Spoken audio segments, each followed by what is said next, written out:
नवनीत कौर राणा को supreme court से राहत मिली है। फर्जी जाति प्रमाण पत्र के आरोप मामले में नवनीत को राहत मिली है। नवनीत कौर राणा को सुप्रीम कोर्ट से राहत। फर्जी जाति प्रमाण पत्र के आरोप में ये राहत मिली है। नवनीत कौर राणा को सुप्रीम कोर्ट से राहत। फर्जी जाति प्रमाण पत्र के आरोप में ये राहत मिली है। बॉम्बे हाईकोर्ट ने राहत नहीं दी थी। हाईकोर्ट के फैसले को नवनीत ने सुप्रीम कोर्ट में चुनौती दी। फिलहाल बीजेपी से उम्मीदवार हैं नवनीत राणा। आज नामांकन भी उनके द्वारा किया गया है और हनुमान चालीसा जिसको लेकर सुर्खियों में आई थी नवनीत राणा। दूध पानी का पानी हुआ। जिन्होंने मेरे जन्म के ऊपर प्रश्न चिन्ह लगाए, आज उनको सुप्रीम कोर्ट के माध्यम से बहुत बड़ा उत्तर मिला कि एक सैनिक की बेटी को और एक महिला को कितना परेशान करना, कितना आलोचना करना, कितना उसकी इंसल्ट करना। आज सुप्रीम कोर्ट के माध्यम से मैं सभी जनता का जिन्होंने मेरे पे विश्वास किया 2019 से लेकर आज तक, उनका दिल से बहुत बहुत धन्यवाद करती हूँ और सुप्रीम कोर्ट का भी दिल से आभार करती हूँ।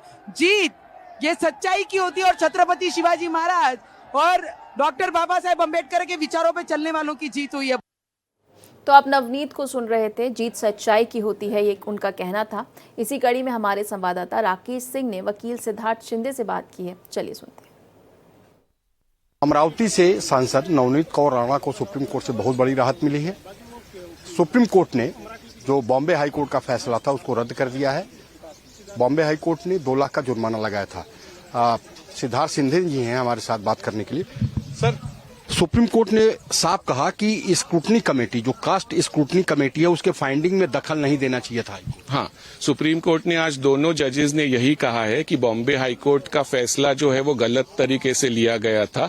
उन्होंने ऐसे कहा है कि जो कास्ट स्क्रूटनी कमेटी ने जो वैलिडिटी दी थी नवनीत राणा के कास्ट सर्टिफिकेट को, वो सही थी। बॉम्बे हाई कोर्ट ने 2021 में कहा था कि ये सर्टिफिकेट गलत है और उनके ऊपर जुर्माना लगाया था। उन्होंने कहा है कि हम नवनीत राणा जी का अपील अलाउ कर रहे हैं।